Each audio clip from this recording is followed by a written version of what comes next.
अशोक के अश्वारोहियों और पैदल सैन्य बलों ने कलिंग को घेर लिया। जबरदस्त किलेबंदी दी गई। देश के बाकी हिस्सों से कलिंग का संपर्क टूट गया। अशोक को लगा कि कलिंग जल्द ही घुटने टेक देगा, लेकिन कलिंग वासी स्वाभिमानी थे, स्वतंत्र विचारों के, स्वतंत्रता प्रिय थे। आजादी प्राणों से अधिक प्रिय थी। भयंकर मारकाट मची।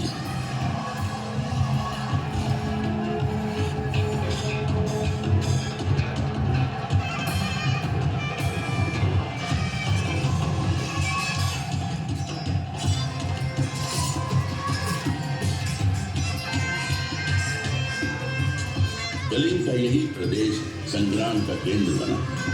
अशोक के अश्वारोहियों ने धौलीगिरी के प्रदेश को रौंद डाला। जबरदस्त मुकाबला हुआ। युद्ध चला। 1.5 लाख से अधिक लोग बंदी बना लिए गए। लाखों लोग मारे गए। घायलों की तो गिनती ही नहीं थी। कलिंग का युद्ध इतिहास की सबसे बड़ी त्रासदी बन गया। मानवता आंसू बहाती रही। इंसानियत ने बर्बरता और जुल्म के आगे घुटने टेक दिए। विजयी अशोक की विजय यात्रा कलिंग की भूमि पर निकली, लेकिन इस पराक्रमी राजा के विजय स्वागत में फूलों की पंखुड़ियां नहीं थी। स्वागत में थे कटे पिटे शव, अपने पतियों की मौत के शोक में विलाप करती स्त्रियां, लहू से कीचड़ बनाए राजमार्ग, शवों के विशाल ढेर, चील, गिद्ध, भेड़िए और सियारों के संवेद गीत। अशोक का हृदय दुख, करुणा और ग्लानि से भर उठा।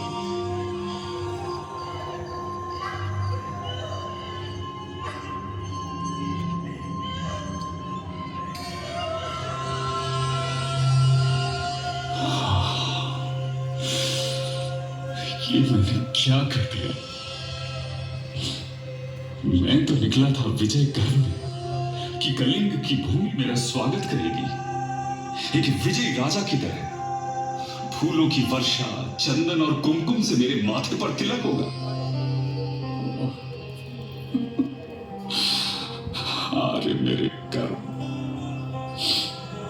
मेरे मस्तक पर तिलक की जगह रक्त रंजित कीचड़ पुता।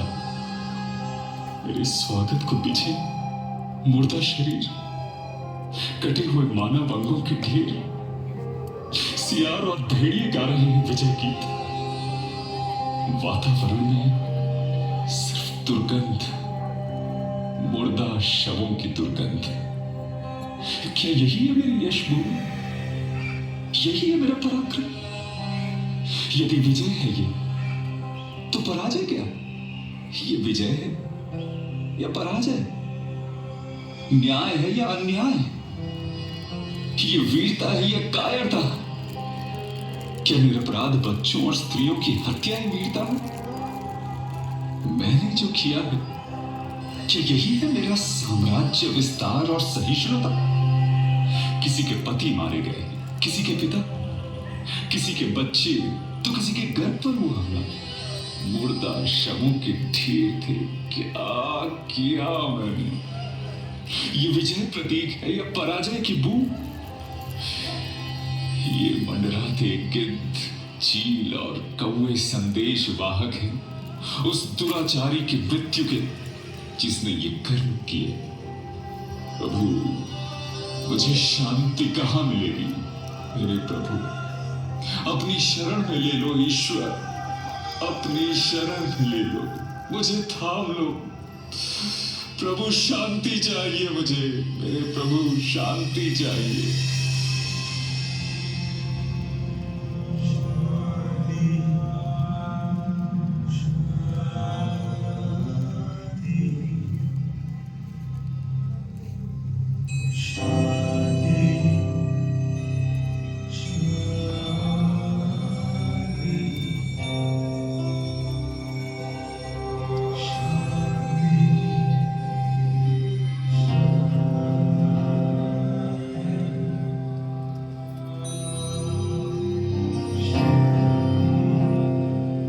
बौद्ध संत उपगुप्त और मंजूश्री ने अशांत, व्यथित, शोकाकुल अशोक के माथे पर स्नेह का हाथ रखा, उसकी उंगली थामी और हिंसा के मार्ग से अहिंसा के मार्ग पर लेकर चलते चले गए।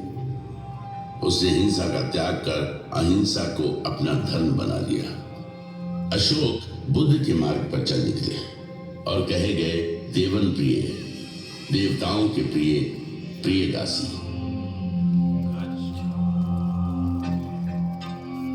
कलिंग, जहां अशोक ने युद्ध लड़ा, उसके हृदय का सबसे प्रिय प्रदेश बन गया। धौली की जो दया नदी रक्त से लाल हो गई थी, उसी दया नदी के तट पर बसे धौलीगिरी में अशोक ने कई चैत्य और स्तूप बनवाए, शांति संदेशों के स्तंभ खड़े करवा दिए।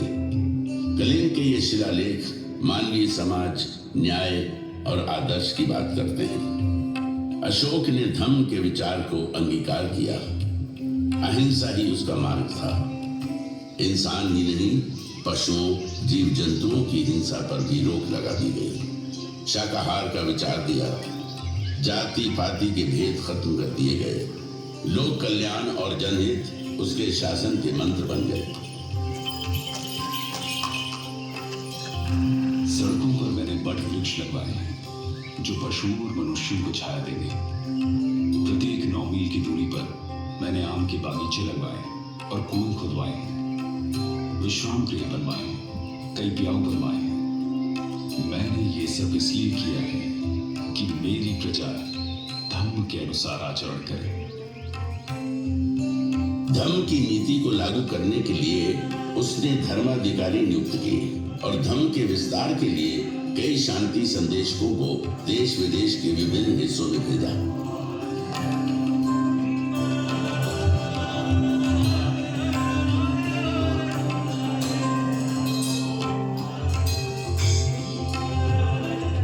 Sri Lanka, Nepal, Thailand, Egypt, Syria और मैसेडोनिया के इलाकों में अशोक के शांति दूत अहिंसा के विचार को लेकर गए और बुद्ध के विचार का प्रसार किया।